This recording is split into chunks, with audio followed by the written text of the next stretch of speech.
Today, we are cutting right through all that highly emotional commentary surrounding day one of the Leeds test between Pakistan and England. We really want to figure out exactly what went down. If you've been following the coverage, you know it was a day of absolute extremes. But look, we aren't here to vent, we're here to unpack the actual mechanics of the action. 21. I mean, seriously, how does a professional international cricket team go from a solid rebuilding phase, looking completely in control, to suddenly losing their final 5 wickets for a mere 21 runs? It's just a staggering statistic. Let's dive right in and figure out how this collapse actually unfolded. Section 1. The Leeds pitch reality. Expectation versus what actually happened on the ground. Okay, to really understand this batting performance, we first need to understand the environment. England won the toss 3 p.m. in overcast conditions and, no surprise, immediately elected to bowl. The English weather forecasts are notoriously precise, right? The hosts knew rain was coming exactly an hour later, and they capitalized perfectly on this brief window, getting the visitors out under the darkest skies before a rain delay at 9.4 overs forced an early lunch. But here's what's really interesting about the pitch itself. Despite those gloomy, overcast skies, observers on the ground noted that a heavy roller had been applied to the surface. Plus, that intimidating green grass we all saw days earlier, it had actually been cut down. So this wasn't some unplayable minefield. The consensus in the source analysis is pretty clear. If the batters simply applied themselves, the pitch offered genuine value. The runs were absolutely there for the taking. Section 2. Early shocks and brief hope. Talk about a rocky start. Well, that required application from the top order was immediately put to the test, and honestly, it broke quickly. The sources heavily highlight the massive early shocks right at the top of the innings. First up, Azan Awais fell to a devastating platinum duck on the literally very first ball of the match. Ollie Robinson delivered this massive, vicious in-swinger that caught Awais completely out of position. And then this was followed super quickly by the dismissal of Shan Masood. He was trapped LBW for just 5 runs, again to a sharp in-swinger. What makes this particular dismissal so heavily critiqued in the source material is Masood's vast experience playing county cricket right here in Yorkshire. His local knowledge just couldn't save him from Robinson's trap. So boom, this instantly piled massive early pressure onto the middle order. But then, just as things looked incredibly dire, a glimmer of hope emerged. A really resilient, grinding 91-run partnership developed, spanning a crucial 140 balls between Imam ul Haq and Abdullah Shafique. They weathered the storm, stabilized the innings, and showed everyone that, hey, batting was indeed possible. This breakdown brilliantly illustrates exactly how Abdullah Shafique managed his 61 runs. Sources point out a very distinct evolution in his technique. So previously, his old technique featured this bent stance, where his bat would come down from the direction of the slips. This frequently created a highly dangerous gap between the bat and the pad against in-swinging deliveries. But by making a mechanical adjustment, basically standing much taller and upright with a straight backlift and heavily relying on a dominant top hand to keep the bat vertical, Shafique closed that gap. This tweak allowed him to play these gorgeous, gapless on-drives straight down the ground, a real game-changer for him. Section 3, the 21-run collapse, a complete system failure. So right when things looked perfectly stable, we enter the most heavily criticized phase of the day's play.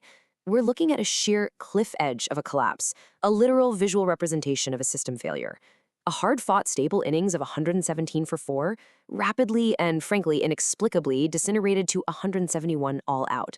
The absolutely crucial point here is understanding exactly how those final 6 wickets fell so cheaply. Section 4, a bizarre DRS blunder. Utter confusion at the crease. A really significant catalyst for this whole unraveling wasn't even just great bowling. It was a moment of utter confusion between the wickets. So get this. Saud Shakeel was struck on the pads and given out LBW.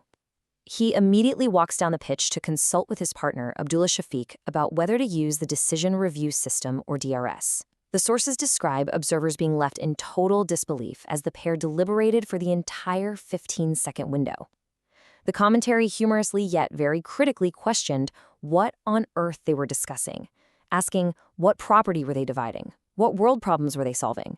By the time Shakeel actually turned to signal the umpire, the timer had completely run out. And to make matters so much worse, ball tracking replays later showed the delivery was comfortably missing the stumps. It was just a completely avoidable dismissal that threw the floodgates wide open. From there on out, analysts noted a severe lack of application. Mohammad Rizwan fell for 12, utilizing an awkward back foot jump that makes him chronically susceptible to LBWs.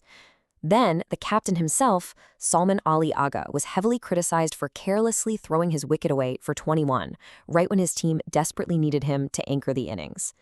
Finally, the tailenders come to the crease and just begin taking wild, reckless, Shahid Afridi-style swings. As the sources point out, trying to slog a Duke's ball that is 45 to 50 overs old is just a terrible strategy. The Duke's ball retains a proud seam and continues to move significantly late in the innings, meaning those wild swings almost guaranteed an outside edge straight to the slips. Section 5, a historic 10-wicket duo. Complete English pace dominance. Now, while it's super easy to focus on where the batting failed, we absolutely must objectively credit the clinical execution of the English pace attack. They achieved a remarkably rare milestone. Ollie Robinson and Josh Tongue split all 10 wickets evenly between them, 5 apiece. To put that into perspective, this is a feat not achieved by an English duo against Pakistan since 2006, when Steve Harmison and Monty Panesar accomplished it. Robinson's setup of Shafique, constantly teasing the outside edge before darting one back in, was heavily highlighted by analysts as the absolute ball of the day. Section 6, England's aggressive reply. Talk about seizing the momentum. Having dismissed the visitors for a pretty subpar 171, England's batters came out in the afternoon sun with some clear, aggressive intent. The pitch had dried, the batting conditions were now at their absolute easiest, and they just easily outpaced their opposition's scoring tempo. While Pakistan ground out runs at roughly 3.5 per over during their best phases, England aggressively pushed the pace at around 4.5 runs an over, effortlessly reaching 112 for 2 by the time the umpires called stumps.